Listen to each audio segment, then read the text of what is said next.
Siapa? Aku non-teknik.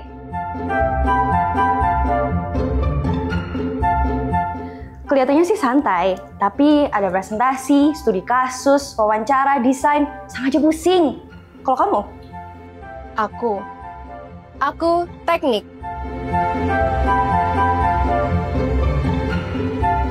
Kelihatannya sih pusing, padahal cuma gambar teknik, laporan praktikum, coding. Ya emang pusing sih.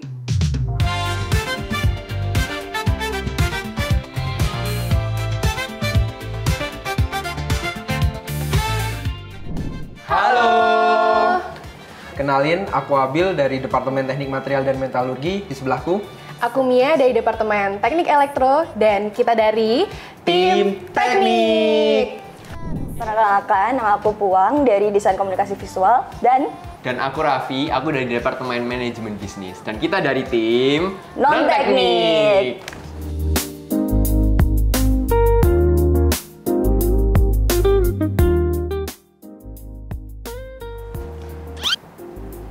Kok senyum-senyuman doang nih? Mana ini? Kita berdua sama-sama nggak setuju ya, Bil ya? Iya. Terkait pendapat itu, kalau misalkan Bener. bilang teknik itu nggak jago ngomong dan kalau misalkan non teknik tuh dia nggak jago hitung-hitungan.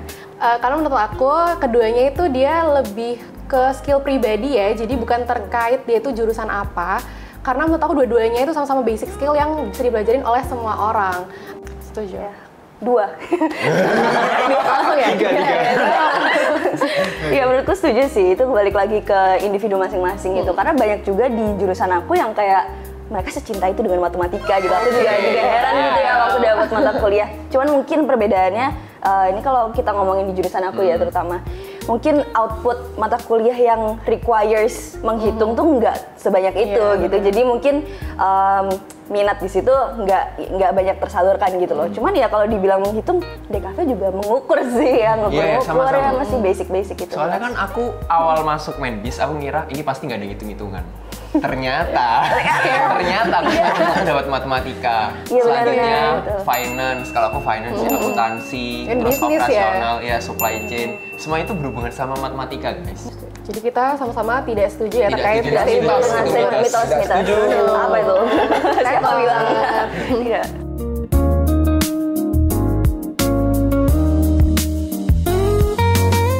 Kalau kita di non-teknik, terutama di aku ya, kita lebih fokus pembelajaran tentang analisis sosial sama Betul. humaniora. Karena kita di situ gimana cara strategik supaya kita mengatur SDM, Iya, terus kita tentang keuangan, mungkin di marketing, sisi marketing kita gimana cara ngatur strategi marketing, terus desain itu nanti gimana. Iya, kalau DKV sama sih. Kita memang base-nya adalah observasi sama masyarakat ya. Karena kita kan deliver sesuatu untuk difungsikan di masyarakat. Jadi untuk bisa cocok dengan target segmentasi kita nantinya ya kita harus observasi langsung secara langsung. Jadi mungkin cara belajarnya gitu ya, Iya, daripada maksudnya memang kita ada base dibekali lah base teori dan lain Sama sebagainya. mungkin paling sering kita presentasi juga Presentasi juga sih, karena memang banyak komunikasinya Iya, ya. sama penyampaian ide juga. Benar, Kalau dari teknik sendiri sih cara belajarnya mungkin ini ya lebih sama sih, gak jauh beda, tetapi cenderung sesama anak teknik ya. Oke.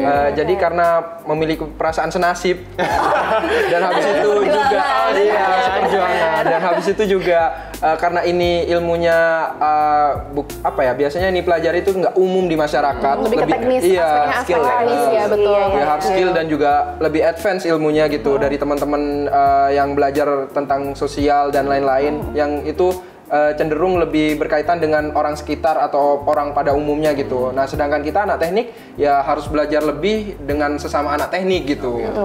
Ya itu tuh antara kalau misalkan kalau nggak bekerja sama-sama anak teknik, kalau nggak kita individualis. Karena kan bisa ngerjain laporan praktikum itu kan juga sendiri, terus yang ngerjain praktikum itu juga sendiri. Dan aspek kita juga lebih ke teknis gitu kan. Kita mau nanya dong, teknik kita kan, kamu udah praktikum nggak? Aku nggak ada sih. Ya, Kamu, praktikum oh iya, itu praktikum rasanya gimana sih? Oh kayaknya, oh iya, Testimoni kali ya kita kasih Praktikum itu apa dan Oke, kalau kalau misalkan dari aku, praktikum tuh aku jujur aku suka praktikum karena itu kan satu hal yang baru ya. Praktikum ya. Kalau praktikumnya aku suka banget, tapi kalau lapraknya, aduh itu sih yang aku no. Karena dia tulis tangan kan ya, terus banyak juga terus kayak harus metodologi, terus kayak dasar teori dan segala macam kan lebih ke riset. Harusnya anak sosial gitu nggak sih kalau riset dan analisis gitu kan. Kita juga banyak riset. Jadi aku lebih suka ke kayak langsung eksekusi praktikumnya gitu ya. Aku suka kalau praktikumnya. Kalau dari Abil suka nggak sih praktikum, Bil? Jujur aku juga suka, sama seperti Mia, aku suka praktikum karena di jurusanku ketika melakukan praktikum, karena aku juga berhubungan dengan benda-benda yang kayak bahaya ya, jadi aku menggunakan wearpack ya. Rasa keren aja di ruangan ya. Rasa keren aja. Ini banget. Iya.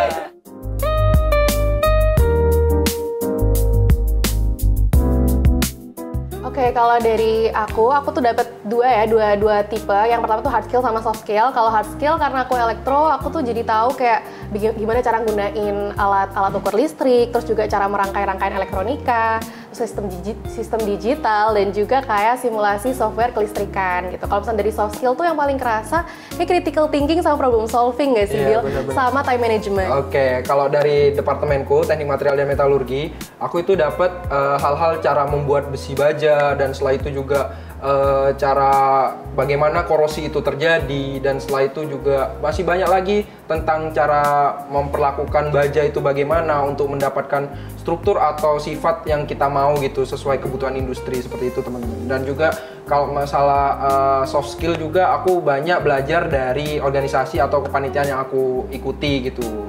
Setuju sih, hard skill dan soft skill jelas akan sangat improve ya selama masa perkuliahan. Kalau dari aku sih hard skill jelas kalau DKV tuh kita masuk pasti kita mikirnya kayak karena aku bisa gambar. Karena kita masuk DKV gitu kan. Tapi ternyata di DKV itu sangat multidisiplin gitu. Jadi banyak sekali hal baru yang bisa aku pelajarin. Jadi istilahnya kalau dijadikan garis besar, masuk ke DKV bisa gambar, lulus nggak cuma bisa gambar gitu. Jadi I think it's a big improvement lah ya untuk masuk. Kalau soft skill sih jelas yang aku paling rasakan adalah skill komunikasi sih menurut aku.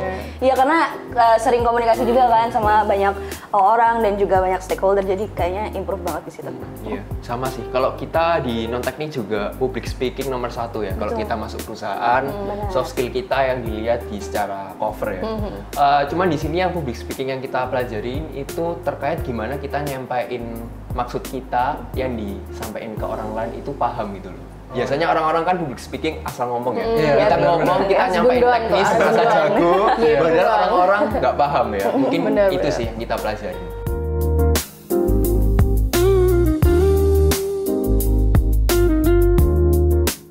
Oke, mungkin dari kekurangan dulu ya. Kalau kekurangan mungkin hard skill ya. Hard skill. Ya, hard skill kalau kita lihat informatika jago di komputer. Oh iya sih, benar-benar. Kalau kita nggak ada yang secara spesifik, iya, nggak ada spesifik gitu ya. sih, Bener. karena kita lebih ke arah soft skill sih. General banget. Iya, kalau kita general. teknis kurang sih memang. Teknis memang kurang, tapi Cuma mungkin ya. kalau kelebihan apa ya? Menurut aku ya penyampaian ide itu tadi sih, penyampaian ide dan juga kalau mungkin kita kan banyak suruh berempati dengan target segmentasi kita, dan menurut aku itu salah satu keunggulan juga yang akan sangat berfungsi lah nantinya ke industri saat kita lulus. Gitu dari teknik. Oke, kalau dari teknik, untuk keunggulannya sendiri yang pastinya udah sering didengar orang-orang ya, katanya prospek kerja ini luas gitu kan. Secara karena dia itu ada di berbagai sektor gitu kan. Terus juga apalagi nih Bil keunggulannya? Kalau dari keunggulan kita lebih spesialis ya terhadap bidang-bidang tertentu. Ya minusnya karena ada beberapa jurusan itu yang semakin mengerucut dan udah di bidang itu aja. Sedangkan elektro itu kan lebih luas lagi kan. Sedangkan di jurusanku teknik material metalurgi ya udah di bidang lingkup smelter, habis itu maintenance dan lain-lain gitu. Seperti itu sih. Dan kita diajarin untuk kelebihannya diajarin untuk lebih expert dalam bidang tertentu. Sedangkan kekurangannya biasanya anak-anak teknik itu ya dari segi empati ya mungkin tidak komunikasi juga deh. Segi komunikasi juga empati maksudnya terhadap orang sekitarnya itu kan yang penting tugasku selesai gitu. Individualis. Iya, individualis. Buat interaksi Tapi sosial iya sih, dan kalau segala penilaian macam. kan individu juga. Iya, makanya itu kan nggak sering diskusi, nggak yang Benar, sering. Kalau benar. kalian kan sering riset juga bareng-bareng analisis kasus Kalau kayak kita gitu. kelompok sih. Kita banyak kelompok sih, Banyak iya, kelompok banyak kan. kelompok berdiskusi.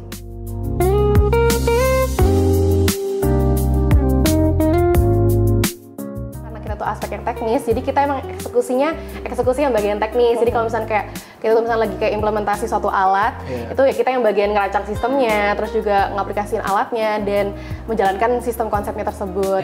Jadi kalau misalkan nanti non tekniknya itu yang bagian marketing, terus juga komunikasiin gitu ya. Gimana Bil menurut kamu? Benar, kalau misalnya anak teknik ya cuman menjalankan apa yang direncanakan oleh suatu perusahaan atau suatu industri gitu. Sedangkan menurut aku nanti non teknik ya bisa di bagian CSR-nya kita itu bukan ranah kita kan. Kalau dari teman-teman teknik ya menjalankan untuk membangun suatu industri ataupun menjalankan hal-hal teknis lainnya seperti itu. Kalau kita fokusannya kan luas juga ya. Luas juga, kita karena multidisiplin juga kan. Multidisiplin, soft skill juga. Kita ya kalau di pekerjaan fokusannya 4 pilar perusahaan itu tadi ya. Operasional, marketing, HR, sama finance ya. Kita mungkin masuk di bidang-bidang ranah itu yang sekiranya general, tidak terlalu teknis seperti anak-anak teknik. Iya, jadi ya bisa melebur ke manapun sih menurut aku ya, cukup fleksibel gitu. Dan mungkin kalau di sisi yang lebih ini, sisi lebih desain lah ya. Kita kan udah tahu teknologi sekarang udah sangat maju ya dengan kehadiran AI dan lain-lain. Itu tantangan tersendiri banget nih buat kita. Tapi mungkin peran kita ke depannya adalah gimana kita bisa lebih berkolaboratif secara etis ya dengan teknologi yang itu, karena kita nggak bisa menghilangkan itu karena one day kita pasti akan butuh itu juga gitu kan.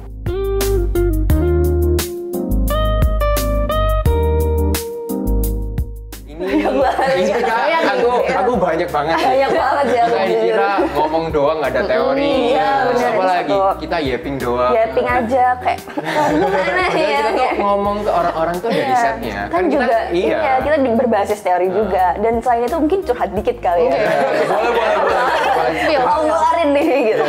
Saat aku mulai masuk ke ITS kan ya, terus banyak orang-orang yang tanya kayak kamu masuk mana ITS gitu. Orang langsung mindsetnya, oh anak teknik nih. Iya kan. Iya jurusan apa ditanya jurusan apa? Desain. Nggak apa, yang penting masuk ITS ya kayak gitu. Padahal desainnya ITS itu paling bagus gak sih? Iya. Akreditasinya juga bagus gitu. Dan in the end kita juga nanti di industri saling melengkapi juga kan, akan membutuhkan satu sama lain kayak gitu sih. Masih kayak di era masyarakat sekarang tuh banyak masih ngira kalau misalkan jago matematika pinter katanya. Aduh, itu menurut aku stereotip yang salah ya, karena tiap jurusan tuh punya kekuatannya masing-masing dan pastinya mereka tuh pasti bakal pintar di bidangnya masing-masing. Gitu. Contohnya aku di bidang material dan metalurgi, aku bidang untuk ngapa-ngapain ini atau membuat baja nih. Sedangkan di elektro ya pintar kelistrikan, DKV ya pintar desain, manajemen bisnis ya pintar pitching atau apa gitu, seperti itu kan. Kita juga kadang kan seperti yang pertanyaan awal tentang masalah public speaking nih. Nah, kita sebenarnya ada contohnya di aku ada gambar teknik. Nah, itu harus bisa menjelaskan ke klien. Nah, itu kan juga perlu public speaking gitu. Latihan komunikasi kan kita secara tidak langsung di perkuliahan ini dipaksa untuk bisa segala hal gitu. Betul. Alumni dari teknik banyak yang jadi pebisnis kan? Iya. Banyak yang dari dirut juga. Iya, benar. Ujung-ujungnya menjabat sebagai manajemen kan? Bidang manajemen itu dirut loh. Iya. Jadi kalau nggak bisa ngomong, kalau nggak bisa ngomong nggak mungkin jadi dirut ya. Iya.